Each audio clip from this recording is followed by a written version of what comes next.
semble avoir été dit sur Arthur, tout. Alors pourquoi s'acharner sur son œuvre, son mythe? Que reste-t-il à découvrir qu'on ne sache pas de ces 37 années de vie qui nous poursuivent encore de son mystère? Rien, sauf peut-être le sentiment diffus, impalpable, implacable même, que Rimbaud c'est nous, le génie en moins.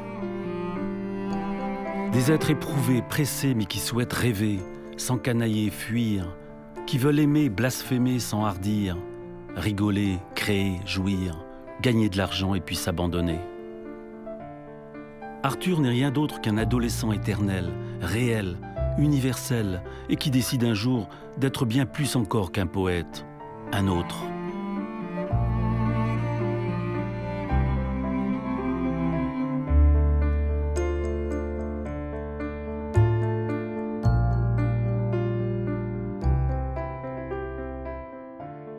On ne va pas raconter la vie de Rimbaud, c'est pas possible, parce que alors, simplement à un moment, vous dites il a 28 ans, on se dit il a déjà vécu, moi je sais pas, 45 ans, 50 ans, tellement sa vie. Oui, c'est une vie assez picaresque, assez agitée. Ah non, mais c'est un roman, sa vie.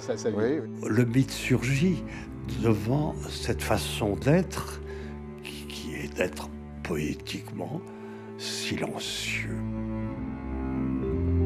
Cette saison en enfer sera-t-elle désormais celle de Rimbaud pour toujours? Non. Et c'est l'étrange de cette vie du plus étrange des poètes. Son œuvre est finie. Il n'écrira plus jamais. Il a 19 ans. Oui, 19 ans. Il court le monde. Le bateau ivre, c'est lui. Mais un bateau qui curieusement a les pieds attachés à la terre. Allemagne, Italie, île de la Sonde, Angleterre, Belgique, Hollande, Suède, Égypte. Ce qu'il cherche, ce n'est plus l'absolu, c'est une situation. Il la trouvera à Aden, où il deviendra l'agent d'une maison d'exportation. Est-ce au moins l'aventure? Pas même. En 1880, lorsqu'il a 27 ans, il arrive à Aden. Vous voyez Aden en face, bleuissent au loin les grandes montagnes d'Abyssinie. Avant, on marquait Ubi rugiunt leones. Ici, rugissent les lions. Là, c'est pas le réel. C'est quelque chose qui est absolument fondamental chez Rimbaud tout le temps, qui est une sorte de superlatif de l'ailleurs. Ici, c'est jamais bien, ailleurs, ça sera mieux. Ce qui est effectivement fascine, c'est comment est-on capable brusquement de décider de partir à Aden, dans le Yémen et en Abyssinie, dans le Harar, se transformer en trafiquant d'armes ou de choses comme ça. On ne peut pas parler de ce qu'il va chercher en Afrique sans parler du drame qu'il a vécu. Le drame qu'il a vécu, c'est convaincu que personne ne va lire sa poésie alors qu'elle est supposée changer la vie, changer le monde. Le voilà qui renonce brutalement à la poésie, avec le caractère ardennais qui est le sien. C'est-à-dire, quand je prends une décision, c'est définitif. Crac. Vis-à-vis de la pensée, il dit « Pour la pensée, je ne crains personne ». Il a raison. Et il dit aussi, je cite une lettre, « Philosophe, vous êtes de votre Occident. Vous êtes de votre Occident. » C'est-à-dire qu'il a pris aussi ses distances vis-à-vis d'un certain Occident. Il déteste finalement ce monde clos. Et surtout ce monde clos, dans son esprit hyper surdéterminé, par sa mère, par sa famille. Quand il parle de sa mère, il a le regard bleu qui ment. Il a fui la mer, il a fui Charleville, il a fui quelqu'un qui, dans sa pensée, reste monstrueuse.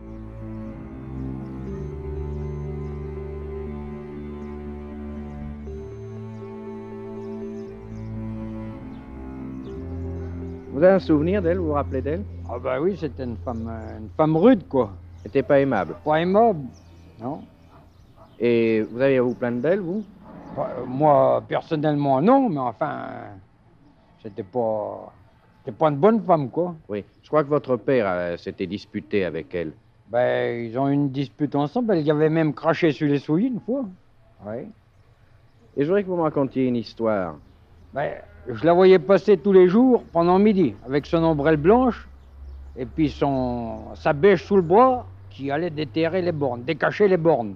Dans les terres? Dans les terres. Pourquoi? Pour gagner du terrain? Pour gagner du terrain, certainement, puisqu'elle les déplaçait même. Oui. Pourquoi elle faisait ça à midi? Ah ben, pour que personne ne la voie. Elle était très pieuse, cependant. Ah, très pieuse. Ils avaient chacun leur place à l'église, puis en revenant de l'église, c'était pour crosser les gens, quoi. Taper dessus. Elle avait une petite statue chez elle? Elle avait une petite statue dans un mur, là-bas, qu'elle allait se prosterner tous les jours devant.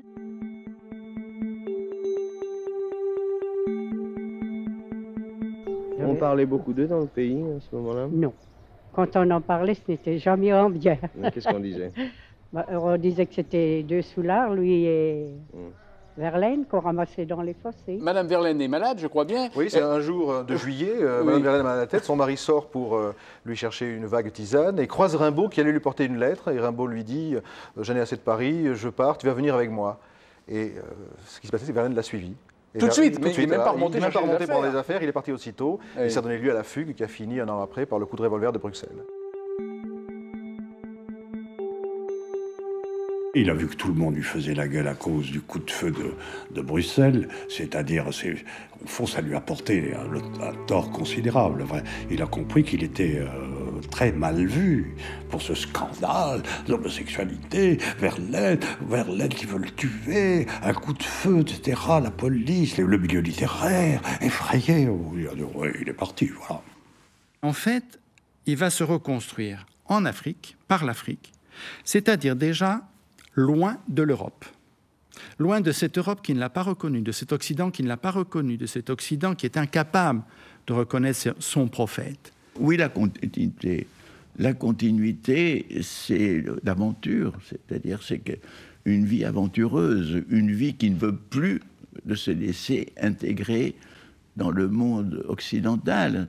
Il veut quitter l'Europe aux anciens parapets. C'est un point commun qu'il va avoir avec la vingtaine ou la trentaine d'Européens qui croisent dans la région.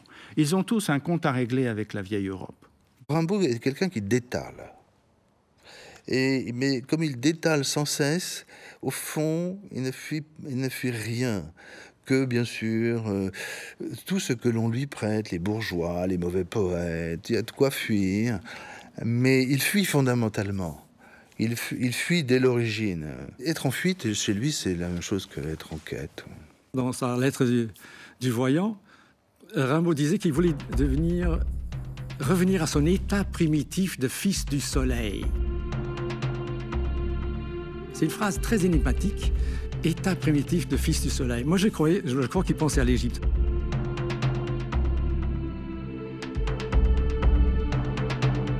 L'Égypte de la culture, c'est les deltas. Ensuite, on remonte à travers les sables et on arrive à Thèbes. C'est déjà le grand isolement. Au-delà de Thèbes, il y a l'épistratégie de Thèbes. Ptolémée décrit comme Éthiopia sous Bigupto, l'Éthiopie sous l'Égypte. Les Arabes disaient que ce qu'on n'appelait pas encore l'Éthiopie, et encore moins l'Abyssinie, Bas Adjam. Bas Adjam, c'est les territoires inconnus. L'Éthiopie était un lieu de commerce extraordinaire. Rome était très au courant de ça. Rimbaud aussi, parce qu'il est très fort latiniste. Donc, il sait qu'il peut peut-être trouver à faire du commerce là. D'un côté, avec ses écoliers, ses amis à l'époque à Chalville-Mézières, il parlait un peu d'aventure, de l'islam et d'autres du christianisme. Et pour sa part, il s'était beaucoup plus intéressé à connaître l'Empire chrétien d'Éthiopie. Il y a une histoire des religions à travers Rimbaud, le catholicisme de 1860-70 en Ardennes. C'est le pire moment de l'histoire du catholicisme. Le moment où cette religion, qui est celle de la plus grande forme de création, en musique, en littérature, en peinture, tombe dans l'esthétique, si j'ose dire, de Lourdes. Et donc, il y a un rejet absolu de ce catholicisme chez Rimbaud. On a abusé de mon innocence. C'est mon baptême et ma faiblesse dont je suis esclave. Tais-toi, mais tais-toi. C'est la honte et le reproche à côté de moi. C'est un chrétien marqué par la chrétienté, mais qui veut sortir de la chrétienté. La saison en enfer, pour moi, c'est une espèce d'auto-analyse d'un chrétien qui veut se débarrasser de son christianisme. La saison d'enfer, c'est 73, il a 18 ou 19 ans. C'est vraiment le moment où Rimbaud a cette espèce de vision sur ce qu'il aimerait faire. Et d'une certaine façon, ce qui est écrit dans la saison en enfer, il l'a vécu. C'était prémonitoire, il a souhaité vivre intensément. Cette intensité, on la ressent dans la saison. Allons. La marche, le désert, le fardeau, les coups, le malheur, l'ennui, la colère, l'enfer, la science et les délices de mes peurs et des sens dispersés.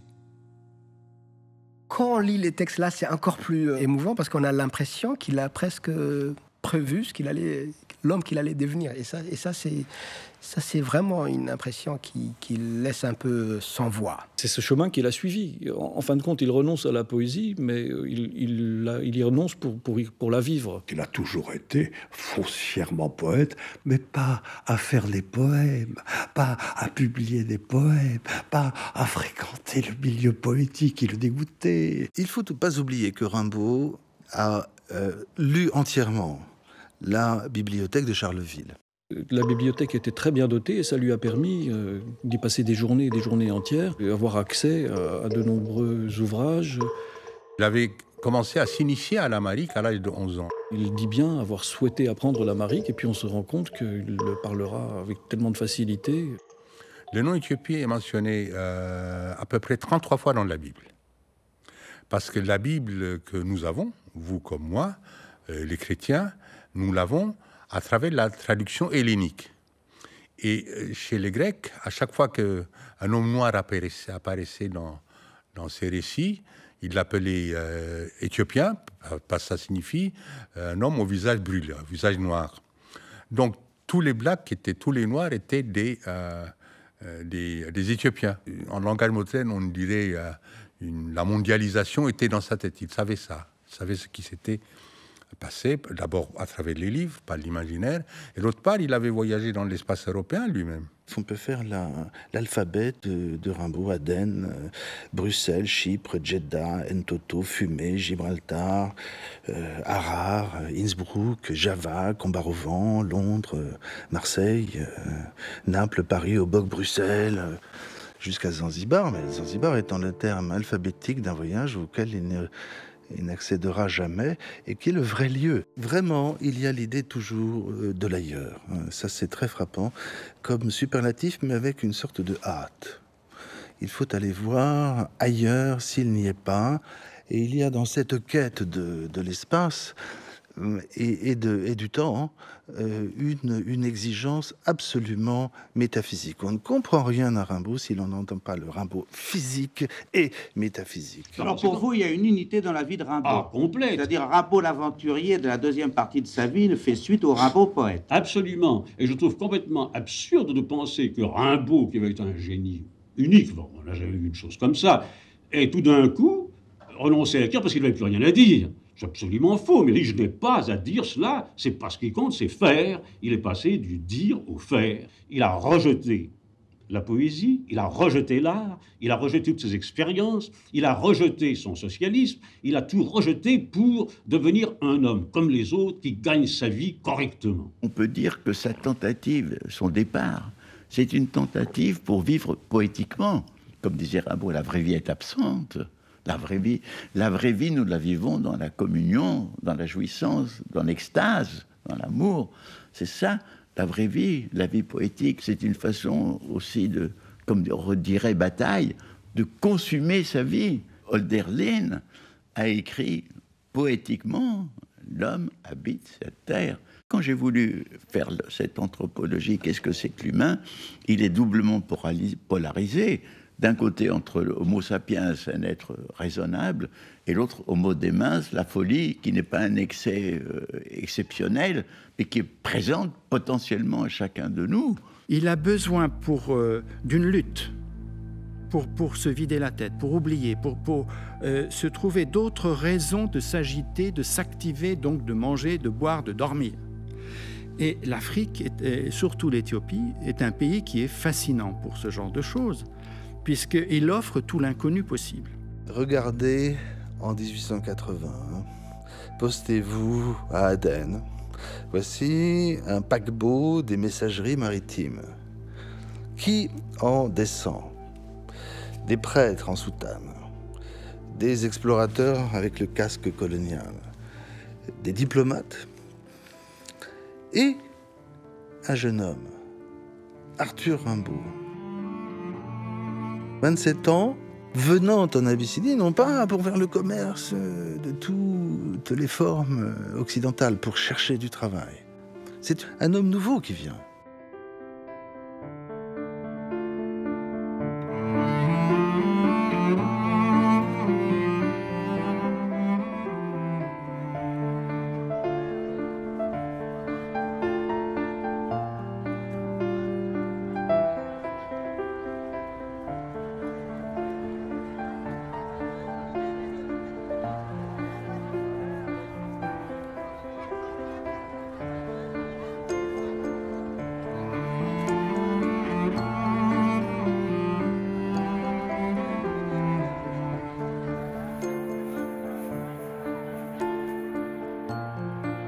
La vie quotidienne là-bas a été d'être employé de factorerie, pour la factorerie Bardet, Vianney et compagnie, et s'est occupé du café.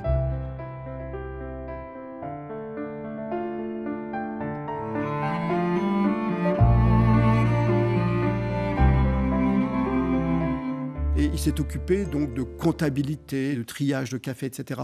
Et il s'est très vite ennuyé. Et il s'ennuie à mort.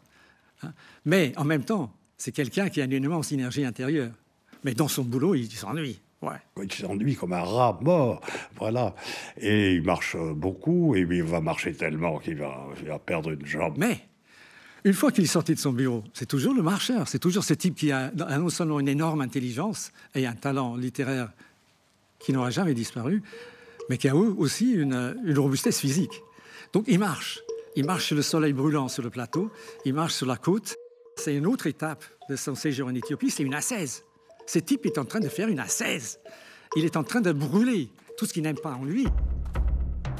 Sa saison en enfer, il la vivait intensément, quotidiennement, et c'était une forme pour lui d'exil, de pinsomme. Son chemin de croix qu'il a pratiqué, il s'est retrouvé là, coincé.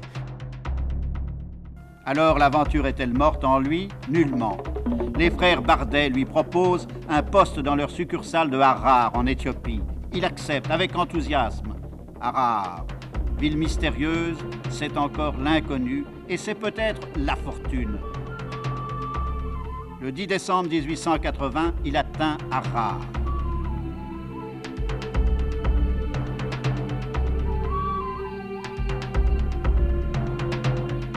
Il sera ingénieur, bienfaiteur, civilisateur de ses peuples. La science, n'est-ce pas elle qui pourrait changer la vie? C'est son nouvel espoir. Mais dans cette maison qu'il habite, l'optimisme cède bientôt la place à l'ennui. C'est un lieu où le temps n'a aucune importance. C'est ça qui va être très dur pour Rimbaud. Lui, c'est un homme pressé. C'est un travailleur infini. Quand il arrive au début, il est salarié. Donc le Rimbaud salarié, pardonnez-moi, à la place de l'employeur, je l'aurais viré tout de suite. Car Rimbaud, on le voit, s'intéresse à tout le reste. Il veut se noyer dans l'aventure, dans un monde nouveau. C'était une période où il bougeait sans cesse, où il y avait des espoirs, où il espérait, par exemple, travailler. Il a commandé une foule d'ouvrages. Ce ne sont pas des ouvrages de littérature, il n'y a pas de poésie dans tout cela. On a reconstitué au musée Rimbaud la bibliothèque africaine, parce que précisément ça correspond aux listes adressées à sa famille, à sa mère et à sa sœur. Eh bien, ce sont toujours des ouvrages techniques, scientifiques. Il y a des précis de géométrie, d'algèbre. Il y a aussi des ouvrages beaucoup plus pratiques sur la meilleure façon d'installer des voies de chemin de fer. Il y a le manuel du maçon, le manuel du conducteur. Il est venu avec des rêves dans tous les sens. Et un des rêves, en effet, ce serait d'écrire des livres de géographie et d'écrire pour la Société de géographie. Et pourquoi il a cette idée-là? C'est simple, tous les autres autour de lui font ça. Il tourne autour de Harare, il fait du cheval, il marche sans arrêt. Et puis il insiste pour aller explorer l'Ogaden, pour aller chercher des peaux du côté de Boubassa. L'Ogaden à l'époque, c'est tout de même certainement l'une des régions les plus dangereuses de cette région même de Harare. Mais il sait très bien imiter rapidement les coutumes, le langage, les expressions des gens parmi lesquels il vit. C'est le premier à parler de Ogaden. Par exemple, on trouve le mot d'Ogaden, le mot Afar, on a parlé avant lui, mais il y a des mots comme ça qui sont liés à Rimbaud et qui sont rentrés dans, on va dire, dans les dictionnaires français par le biais de Rimbaud. La région centrale du pays, l'Ogaden, dont l'élévation moyenne est de 900 mètres, est une vaste région de steppe. Après les pluies légères qui tombent dans la contrée, c'est une mer de hautes herbes interrompue en quelques endroits par des champs de cailloux. Ça n'a l'air de rien. Mais voilà un texte qui répond à une phrase du jeune Rimbaud. « Si j'ai du goût, ce n'est guère que pour la terre et les pierres. » Donc à partir de là, il monte des projets culturels avec la Société de géographie qui publie le rapport sur l'Ogaden.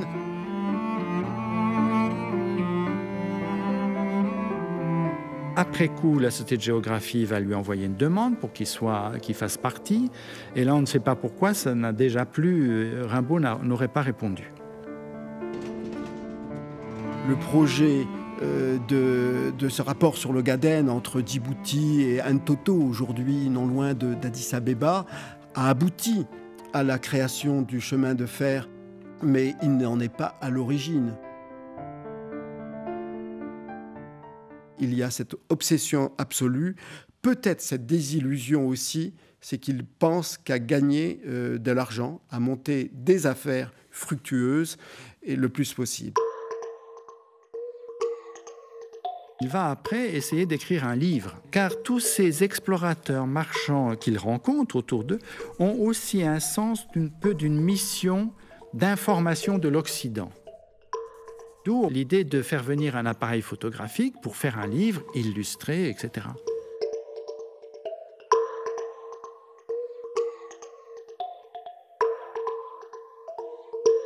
C'était pas une mince affaire. La facture finale, elle est quand même de 9 500 €, c'est-à-dire plus de 6 mois de salaire de Rimbaud. Il s'est essayé à la photographie parce qu'il disait « il y a peut-être le moyen de faire quelque argent ». Je pense qu'il croyait complètement en la science. Et ses expériences dans le domaine de la photographie contribuent à le montrer aussi. Mais tout cela va très vite. Quand il commande son appareil photographique, c'est en 1883, il ne gardera qu'un an. Et encore une fois, il a lâché. Il n'y a pas d'œuvre. Rimbaud est un homme pressé, mais il a sans cesse abandonné son œuvre. Il n'y a pas l'œuvre d'un côté, et puis ensuite le réel. Rimbaud ne cesse de cesser. C'est un drôle de bonhomme qui prend racine dans la corne de l'Afrique. Un poète masqué qui s'agite dans tous les sens pour se raccrocher à la modernité. Un non-conformiste capable de se faire agresser pour avoir tué des chiens. De fréquenter des capucins décidés à évangéliser à tout crin. De s'amouracher avec une abyssine puis de l'abandonner.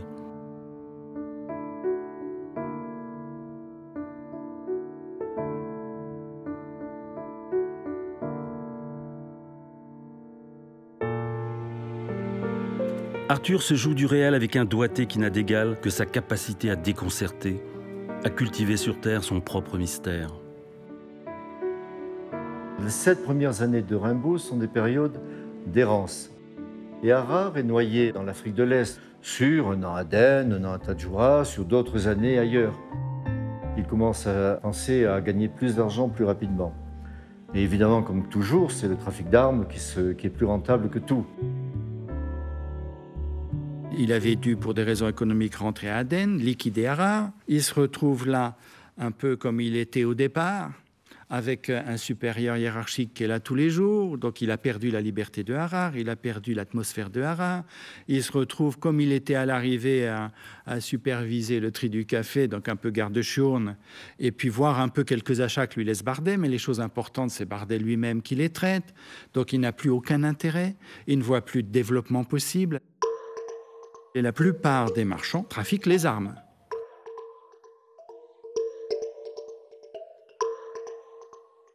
Le principal client est Ménélique. La stratégie de Ménélique, et qui va réussir, c'est de dire ma priorité, c'est mon armée. Ménélique, à l'époque, n'était que le roi du Shoah. Il avait déjà divisé sur le trône de l'Éthiopie parce qu'il était convenu que, après Jean IV, qu'il monterait automatiquement sur le trône d'Éthiopie. Rimbaud se lance dans une entreprise commerciale extrêmement complexe, trop complexe.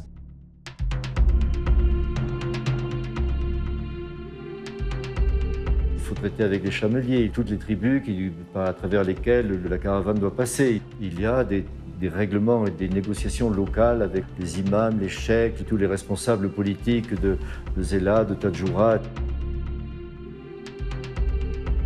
C'est une entreprise qui dure 2 ans, qui patine énormément, qui épuise Rimbaud. Pluie. Impossible de se lever avant 11 heures. Les chameaux refusent de charger. Toute la soirée et toute la nuit, nous attendons les chameaux qui ne viennent pas.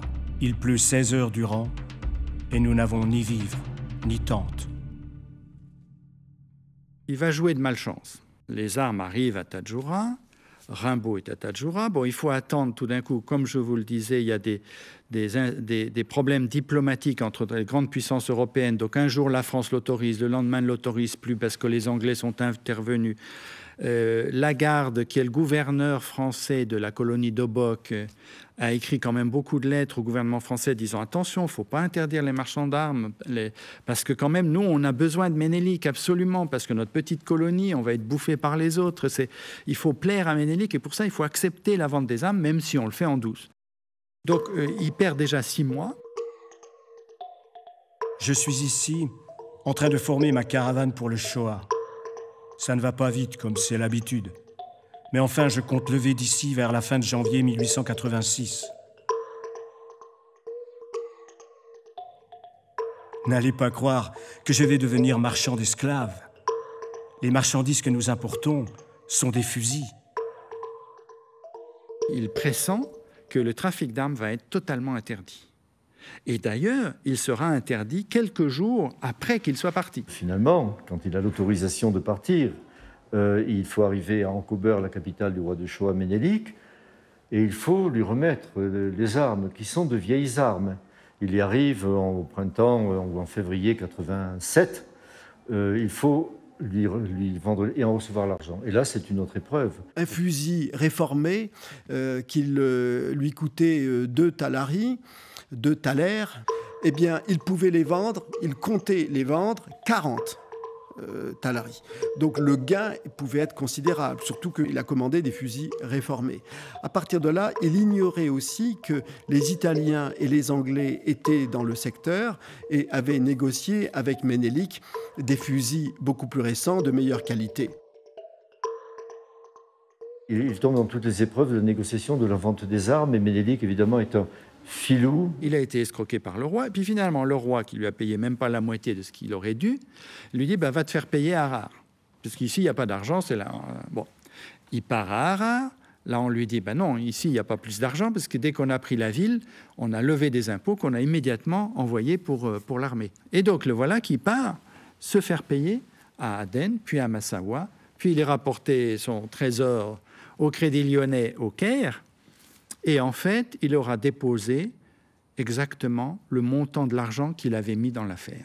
Donc il n'aura vraiment rien gagné. Et lorsque Rimbaud arrive, par exemple, au Caire, j'adore ce moment, lorsqu'il arrive au Caire en été 1887, au mois d'août, alors il est ravagé par les fièvres, il est totalement... Donc il, à ce moment-là, est absolument persuadé d'être totalement inconnu.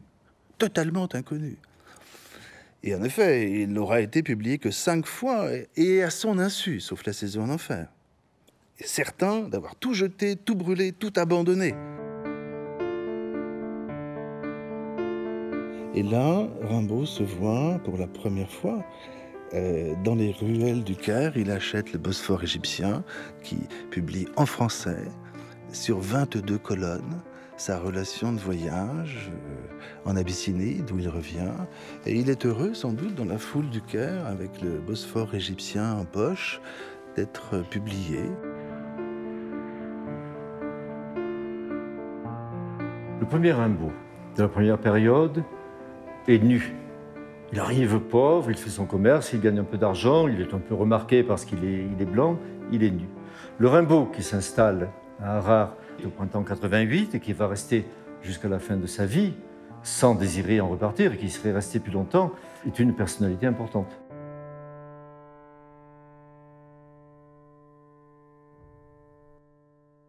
Il a la capacité, Rimbaud, dans la vie, de parler à tout le monde. C'est Rimbaud qui reçoit tous les savants, tous les géographes, tous les agents spéciaux, les espions, tous les militaires, tous les commerçants, il les reçoit chez lui. Sa maison est le centre principal de tous les échanges diplomatiques, intellectuels de l'époque. Il sait aussi s'adresser au négus magnifiquement. Arthur Rimbaud était apprécié. Il buvait peu d'alcool. Il ne cattait quasiment pas. Le cat, c'est cette plante que l'on mâche encore aujourd'hui. Et de temps en temps, dans le café, il se laisse aller. Il parle pendant une heure, il fait des conversations. Rimbaud n'est pas du tout humoristique. Non, il est sarcastique. Sarcasmos, en grec, c'est la chair, c'est la morsure. Et il passe sa vie ou bien dans le mutisme ou bien dans le sarcasme. Nous attendons notre nouveau gouverneur, qui paraît-il a quelque éducation européenne.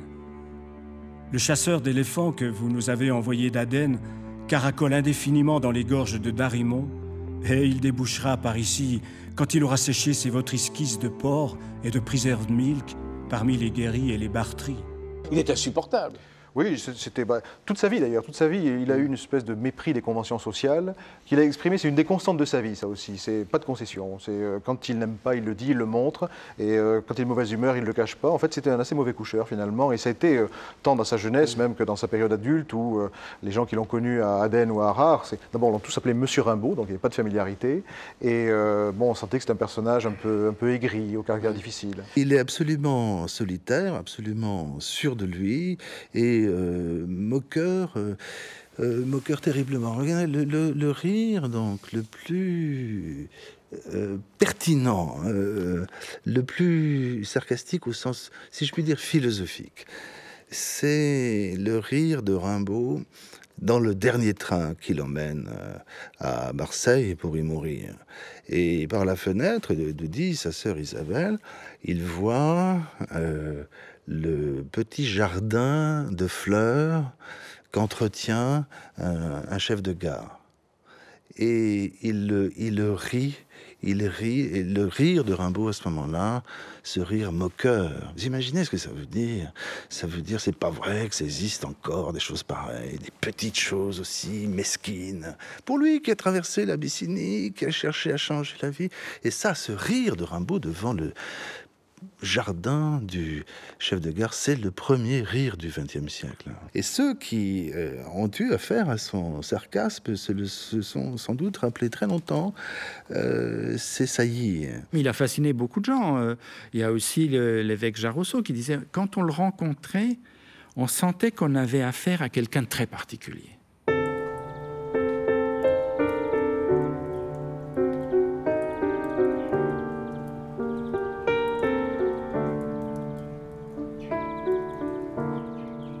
Il a compris le problème de ce jeune écrivain, de ce jeune poète. Il l'a respecté. Pour Rimbaud, Harare, c'était une espèce de jungle, une espèce de forêt où se cache. Et nous avons réussi à lui protéger.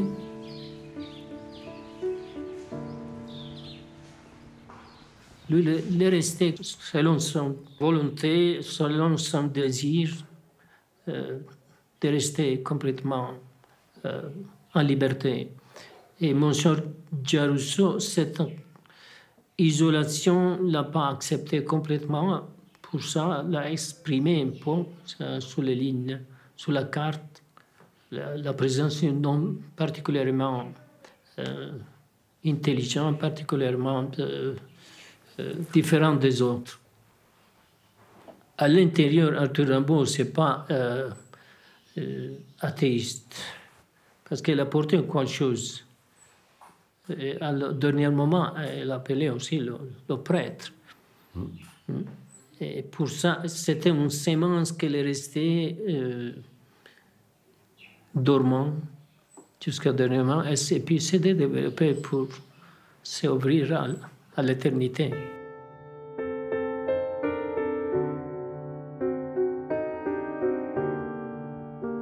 Qu'est-ce que c'est que l'éternité? La mer mêlée au soleil, ça me parle. Je vois la mer mêlée au soleil très tôt, voilà. Ouais, puis alors après, vous savez ce qu'il dit. Donc, mon âme éternelle. Oh là là, l'éternité, c'est la mer mêlée au soleil. Alors la suite, c'est quoi? Mais mon âme éternelle, il tutoie son âme. Mais il se donne ce droit invraisemblable, malgré la nuit seule et le jour en feu. Ah, la nuit seule et le jour en feu. Ouais. Alors donc, tu te dégages des humains suffrages, des communs élans, tu voles selon. Mais quelle actualité admirable! On imagine que Rimbaud, très anticlérical, n'attire pas forcément les foules vers la religion. Mais il y a chez Rimbaud une quête du salut. Et c'est cette quête du salut, je pense, qui est l'essentiel de sa vie. Toute la saison en enfer, par exemple, qui est son livre fondamental, et on parle moins du diable que de Dieu, en fait. Il y a un besoin de donner un sens à sa vie, et c'est un être très spirituel. Il y a chez Rimbaud sans cesse la recherche, qui est dite en poésie explicitement, d'un corps nouveau. On peut dire qu'il recherche la même chose, au fond, que ce que promettent les religions du salut. Mais il le veut sur terre, ici, dans l'éternité, au soleil, durablement. Il me sera peut-être loisible, bon, magnifique, de posséder la vérité dans une âme et un corps.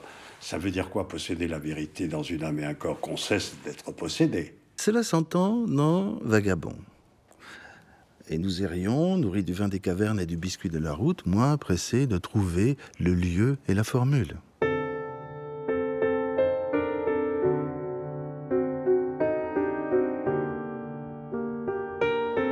Ce passant considérable a-t-il trouvé à Harare le lieu et la formule? De son œuvre, il ne veut rien savoir de ce qui se trame. Ce qui le préoccupe désormais, c'est de ne plus pouvoir marcher. Son genou le fait souffrir, ses jours sont comptés. Il a à peine 37 ans.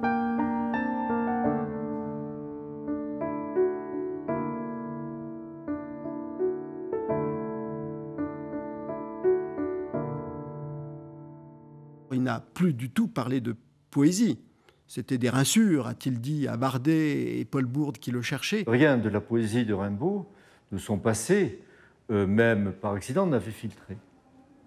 Bardet le dit, je suis vraiment tombé des nues, je n'avais jamais vu Rimbaud comme ça. Je le voyais un peu, et ça dit tout d'ailleurs de la culture de Bardet, je le voyais un peu spécial, le poète est spécial. Mais tout de même, je n'aurais jamais deviné qu'il fut poète. Bourde écrit un mot à Rimbaud, vous savez, mon cher ami, vous devenez un poète célèbre, ce serait bien que vous puissiez participer à notre mouvement.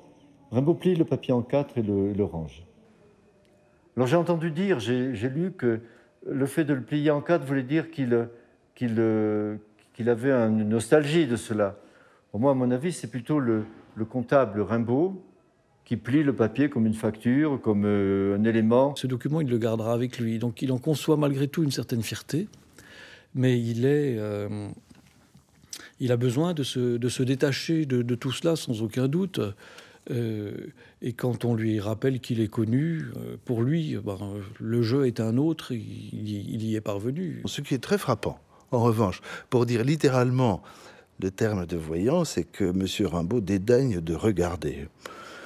Oui, alors lorsqu'il est à Charleville, il regarde plutôt, comme toujours, ailleurs, penché par la fenêtre, ou à regarder le magasin pittoresque, ou bien lorsqu'il est en Abyssinie, il ne voit rien.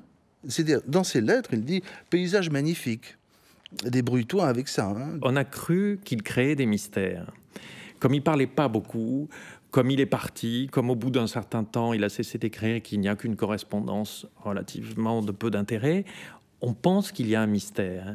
Mais pour moi, Rimbaud, c'est pas si mystérieux. Personne n'est mystérieux. C'est un peu le sphinx en secret de Oscar Wilde. C'est-à-dire, il a un air de sphinx, mais le secret, il n'y en a pas.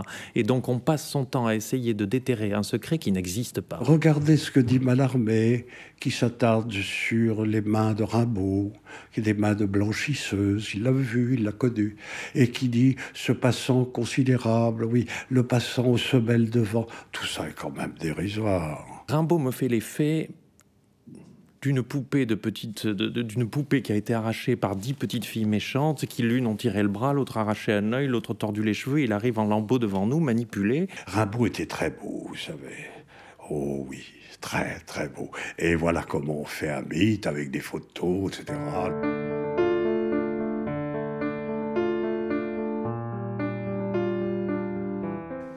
Il n'existe pas d'image de Rimbaud. Il y a des éclats d'images. Il y a aussi, surtout, une image totalement mythique qui est dans toutes les têtes. Quand apparaît un visage qui ne correspond pas comme ça, immédiatement, à ce fantasme de Rimbaud, eh bien, effectivement, c'est dur à digérer. Mais dans le cas de Rimbaud, on ne connaît pas réellement son visage. Chaque personne qui s'intéresse à Rimbaud a une tendance à voir dans Rimbaud ce qui l'intéresse, et voire même à s'identifier à Rimbaud. Il est devenu une icône. Une icône, ça se regarde, ça ne se lit pas. Et on a beau essayer de dire, lisez sa littérature, ce qui est important, c'est pas l'image qu'on vous en transmet, ça n'est pas même pas ce que je suis en train de vous en dire maintenant, c'est ses livres, c'est pas si compliqué, ça coûte 3 € à acheter, c'est pas beaucoup plus long à lire qu'un tweet, ni infiniment compliqué. Eh bien, c'est une chose très difficile, car nous sommes noyés dans du commentaire.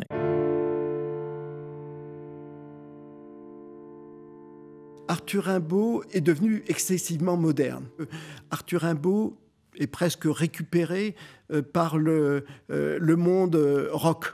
Le surréalisme revient. Patti Smith, par exemple, est extrêmement présent. Quand j'étais gamin, j'avais acheté un disque de Patti Smith, et dans Patti Smith, il y avait une photo de Rimbaud, la photo de Rimbaud adolescent, où il a l'air si touchant, etc. Il y a Bertrand Cantat, par exemple, de l'ex-Noir Désir.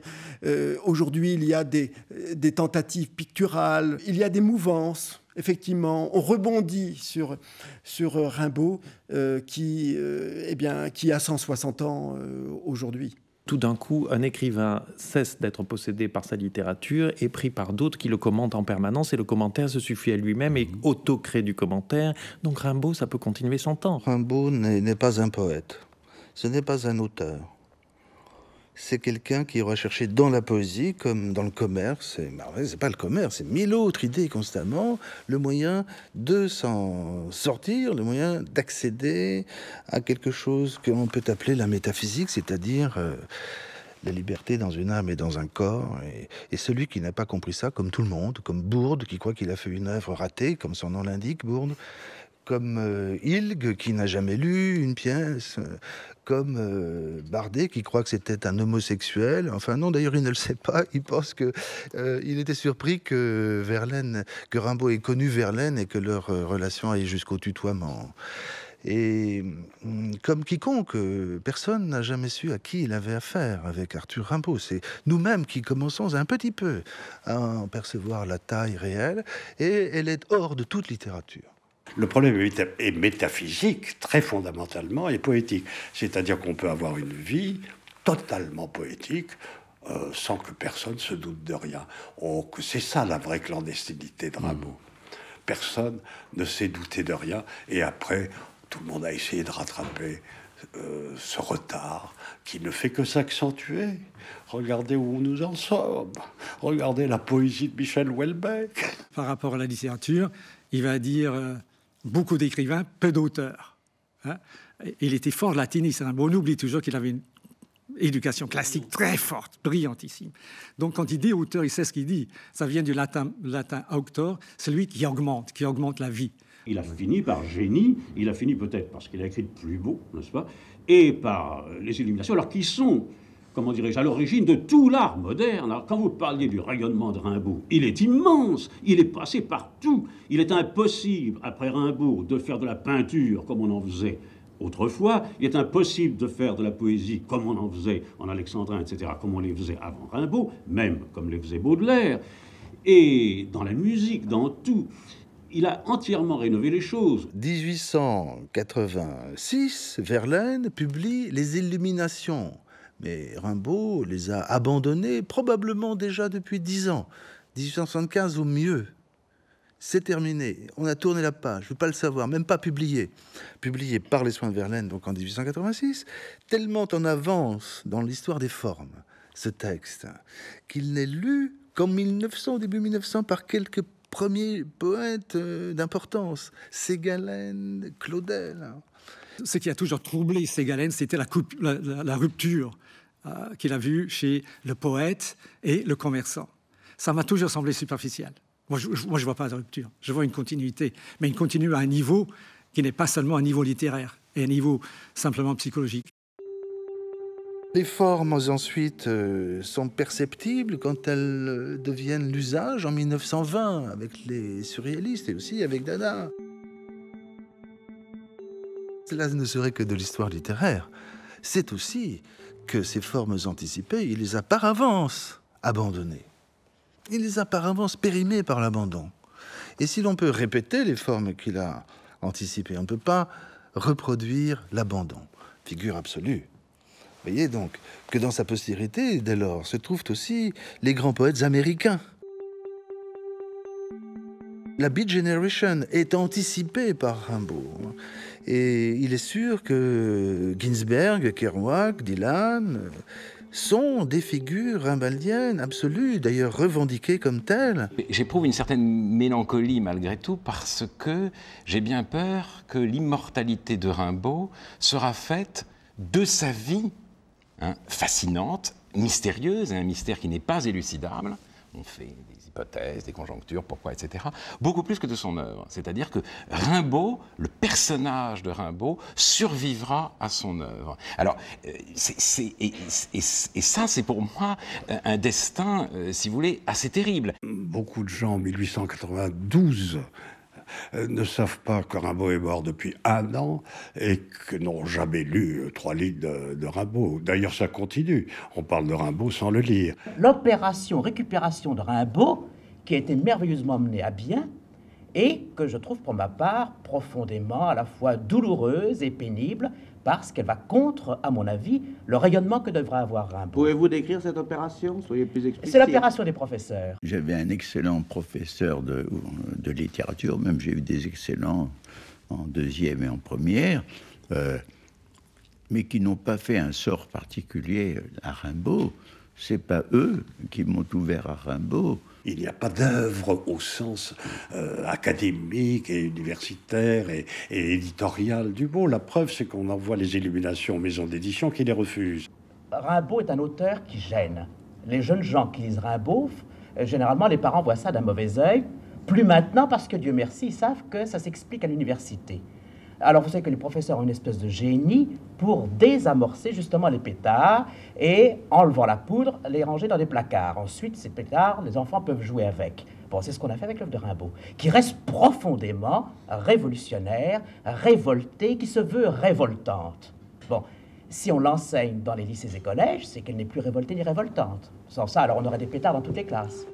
Il y a ceux qui, quand ils entrent dans Rimbaud, sont entièrement possédés.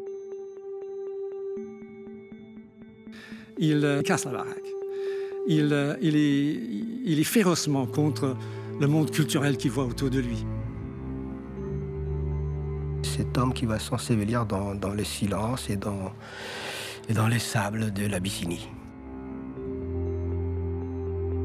C'est un peu loin, il y a Aden, le Harar, ça a l'air exotique, il y a des cailloux, c'est contradictoire avec Paris, qui est une ville, qui est une noire remplie de gens qui parlent de littérature, et là-bas, supposément, il n'y a rien. Alors on se dit, qu'est-ce qu'il peut y avoir là-dessous? Mais là-dessous, il n'y a rien. Je vais même vous dire que le Harar, j'en ai marre. Rimbaud porte en lui les secrets de l'adolescence, c'est-à-dire aspiration infini et révolte. Les poèmes de 1872, les poèmes de mai 72, c'est le moment où la langue française parvient à son plus haut degré de légèreté, de fluidité, de beauté. Et en effet, désormais que la langue française se trouve dans une époque soumise aux nouvelles technologies, il deviendra de plus en plus difficile d'accéder, non pas à la vie et à l'œuvre de Rimbaud, qui est au fond facile et nous fait rêver, mais à la perfection de ce que Verlaine appelait les proses de diamant.